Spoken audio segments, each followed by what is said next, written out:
साथियों नमस्कार। साथियों आज हम बात करेंगे न्यूरोप्लास्टिसिटी की, मेटाकॉग्निशन की और अवेयरनेस की।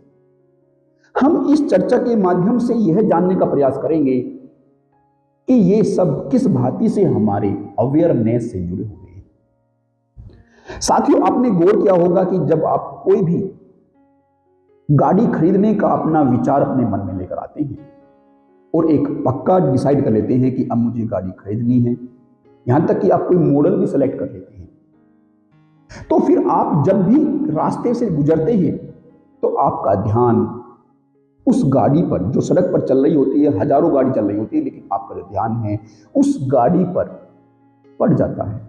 पहले आपका ध्यान उस गाड़ी पर इतना नहीं पड़ता था, लेकिन जब से आपने चुनाव कर लिया है कि मुझे यह गाड़ी लेनी है, आपका ध्यान तब से उस गाड़ी पर ज्यादा पड़ने लगता है। हाँ, साथ साथ आपका ध्यान और गाड़ी पर भी पड़ता है कि आपको इससे कोई बेटर ऑप्शन मिल जाए, लेकिन जब आपका एक फोकस बन गया है उस गाड़ी पर, तो वह गाड़ी आपको ज्यादा दिखाई देनी शुरू हो जाती है। साथियों यह जो प्रक्रिया होती है, यह प्रक्रिया होती है हमारे रेटिकुलर एक्टिवेटिंग सिस्टम की। हमारे ब्रेन का यह सिस्टम होता है कि जिस भी तरफ हम अपने माइंड को एक क्लियर पिक्चर दे देते हैं, हमारा माइंड उस क्लियर पिक्चर की दिशा में हमारे कदमों को, हमारी अटेंशन को, हमारी अवेयरनेस को लेकर चला जाता है। यह जो सिस्टम होता है रेटिकुलर एक्टिवेटिंग सिस्टम, यह एक एंटीना की भांति होता है। फिर यह उसी भांति से जो बाहर की सूचनाएं हैं, इंफॉर्मेशन है, जो दृश्य है, वह उसी भांति से हमारे सामने लेकर आता है। और साथियों आपको यह तो पता ही है कि जहां हमारा ध्यान होता है वे चीजें हमारी आसान हो जाती है। हमारा ध्यान अभी गाड़ी पर था तो गाड़ी हमको दिखनी शुरू हो जाती है, और फिर उसकी जो अच्छाई है, बुराई है, हम उसको बारीकी से और समझ पाते हैं। ऐसे ही जीवन के जिस पहलू पर हमारा जो एक ध्यान होता है, वह पहलू भी हमारा सुधरने लगता है, सुधर जाता है। यदि हमारा ध्यान अपनी हेल्थ पर होता है तो हमारा हेल्थ का जो पहलू है वह सुधर जाता है। यदि हमारा ध्यान अपने परिवार को लेकर होता है तो परिवार से जो हमारे रिश्ते नाते होते हैं वह सुलझ जाते हैं। यदि हमारा ध्यान अपने फाइनेंशियल स्टेटस को लेकर होता है तो वह भी सुधर जाता है। लेकिन हम साथ साथ यह भी देखते हैं कि हम अपने इन सभी पहलू को सुधारना चाहते हैं, अपनी हेल्थ को, अपनी वेल्थ को, अपने रिलेशन को सुधारना चाहते हैं, हमारा ध्यान वहां होता है, तो फिर तब हमारा वह जो एंटीने वाला सिस्टम है, जो रेटिकुलर एक्टिवेटिंग सिस्टम है, फिर वह काम क्यों नहीं करता? साथियों वह काम तभी करता है जब उसको एक क्लियर पिक्चर मिल जाती है।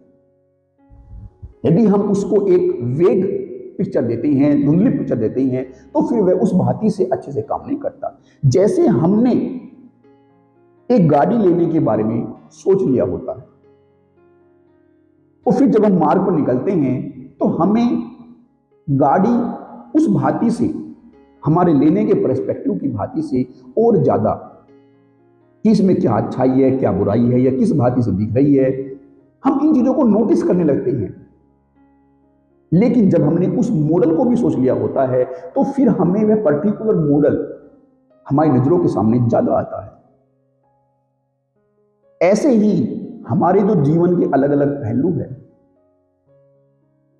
यदि हमने उस पहलू के लिए अपने उस माइंड को, उस एंटीने को एक क्लियर विजन दे दिया होता है, तो वह पहलू अवश्य ही सुलझा हुआ होता है। जैसे कि यदि आपने अपने फाइनेंशियल की प्रॉब्लम को एक क्लियर विजन के रूप में अपने माइंड को दे दिया होता है, तो वह आपका जो रास्ता है, पहलू है, वह अवश्य ही सुलझ गया होता है। वह आपको इतना परेशान नहीं करता। लेकिन जब आप दूसरे पहलू है, आप कहेंगे कि हम तो हर पहलू पर एक अपने माइंड से सोचते हैं, उस पर फोकस करते हैं, लेकिन फिर भी वे पहलू नहीं सुधरते। साथियों आपने उन पहलुओं पर बहुत पहले से नहीं सोचा है, आपने उन पहलुओं पर अभी सोचा है।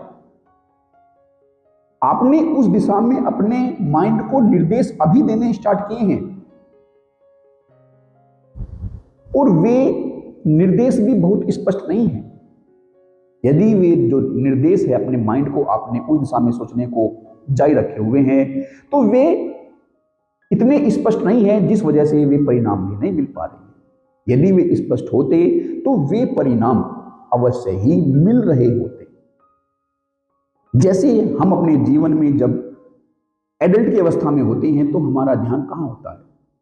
हमारा ध्यान न तो हेल्थ पर होता है, न रिश्तों पर होता है, पैसों पर होता है। लेकिन पैसों पर भी उस भांति से नहीं होता, मौज मस्ती के भांति से होता है। तो फिर हम जब थोड़ा इस पर गौर करते हैं कि जो मौज बस मस्ती है वो तो पैसों से मिल पाएगी, तो फिर हम उस पैसों के लिए एक अपना जो विजन है वह बनाना स्टार्ट करते हैं। और फिर हमारा जो माइंड है वह उसी भांति से कार्य कर लेता है, हमें उस भांति से अपॉर्चुनिटीज हमारे सामने लेकर आता है।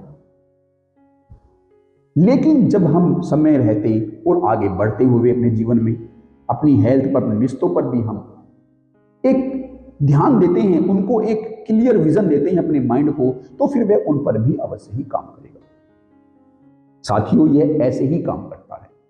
अभी क्या है कि हमारे जो आसपास है वह ज्यादा नेगेटिविटी होती है, और वह नेगेटिविटी हमें बार बार दिखती रहती है, बार बार दिखती रहती है, जिस वजह से जो हमारे माइंड की जो प्रोग्रामिंग है, जो हमारे माइंड के न्यूरॉन्स है, वे इसी भांति से कनेक्ट होते रहते हैं और हमें इसी सब में उलझाए रखते हैं।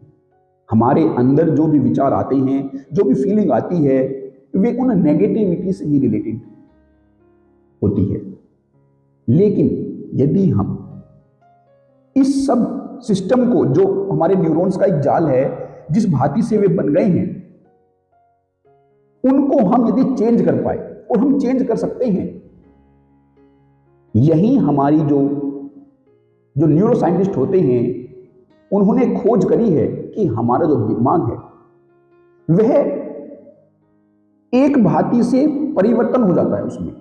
जैसे हम अभी तक सोचते थे कि हमारा जो दिमाग है वह 7 वर्ष तक 90% रिजिड हो जाता है और 20 वर्ष तक 100%, कि वह इसके बाद चीजों को समझ नहीं सकता। लेकिन जो यह न्यूरोप्लास्टिसिटी है वह दर्शाती है कि हमारा जो दिमाग है वह चीजों को एडॉप्ट कर लेता है समय के रहते। यदि हम उसको सही भांति से प्रोग्राम करते रहे, सही भांति से रिपीट करते रहे, सही भांति से उसको एक विजन दे, तो वह अपने आप को चेंज कर लेता है।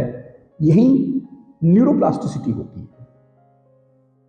और साथियों, जब हम इस चीज को समझकर इस दिशा में अपने कदमों को आगे बढ़ाते हैं तो अवश्य ही यह इफेक्टिव होती है, यह काम करती है। और यह इसको बदलना, अपने जो न्यूरॉन्स के जो नेटवर्क है उसको बदलना कोई मुश्किल काम नहीं होता। यह बिल्कुल एकदम आसान होता है। जैसे एक छोटा बच्चा होता है, वह कुछ काम कर रहा होता है, किसी कमरे में खेल रहा होता है, और वहां उस कमरे में कोई नहीं होता, तो वह अपनी मर्जी से खेल रहा होता है। लेकिन जैसे ही उस कमरे में कोई एंटर होता है और वह बस उसको देखता है, वह उसे कुछ कहता भी नहीं कि बच्चे ऐसा मत करो, बच्चे वैसा मत करो, वह कुछ नहीं कहता, बस वहां पर आकर खड़े हो जाता है।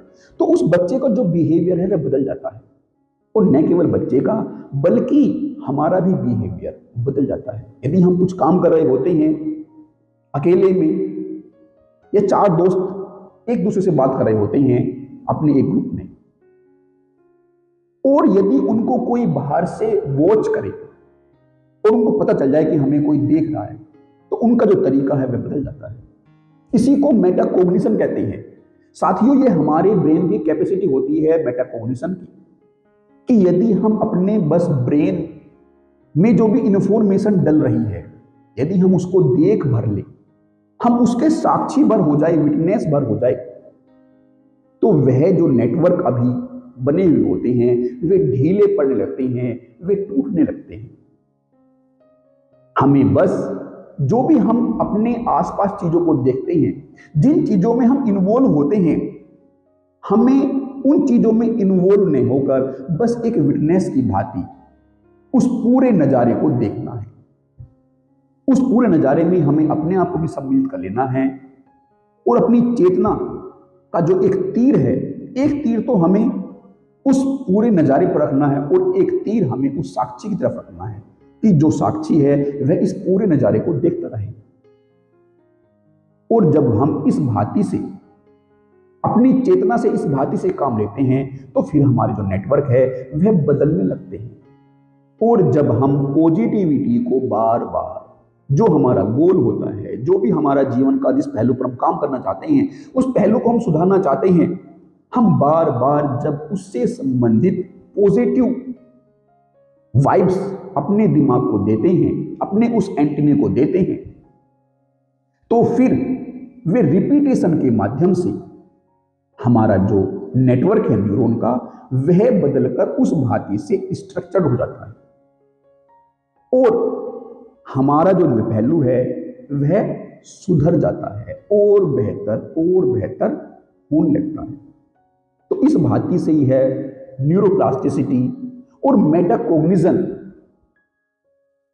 हमारे जीवन को, हमारे जीवन के पहलू को बदल सकती है। यह जो साक्षी होने का भाव है, यह हमारे जीवन में जैसे ही एंटर होता है, हमारे सब नेटवर्क बदलने लगते हैं और वह एंटीना हमें हमारे बदले हुए पहलू की तरफ हमारे कदमों को उठाने के लिए हमें मजबूर कर देता है और हमारा वह पहलू इस भांति से बदलने लगता है। साथियों, आप इस पर बिल्कुल विश्वास करके आप आगे बढ़ सकते हैं और आप कुछ ही महीनों में, मैक्सिमम 3 से 4 महीनों में इसकी जो रिजल्ट है, पॉजिटिवली जो रिजल्ट है, वह आपके सामने आने स्टार्ट हो जाएंगे। बस आपको इस भांति से जो मैंने अभी पूरी चर्चा की है, इस चर्चा को बड़ी गहराई से अपने अंदर उतार लेना है, इस समझ को समझना है, इस पर विचार करना है, इस पर मनन करना है। और जब आप ऐसा करेंगे तो विश्वास मानिए, जिस पहलू पर भी आप इस को प्रैक्टिस करेंगे वह पहलू बदल जाएगा। इसी उम्मीद के साथ मैं आप सबसे विदा लेता हूं। आप सभी का मेरे साथ बने रहने के लिए बहुत बहुत धन्यवाद।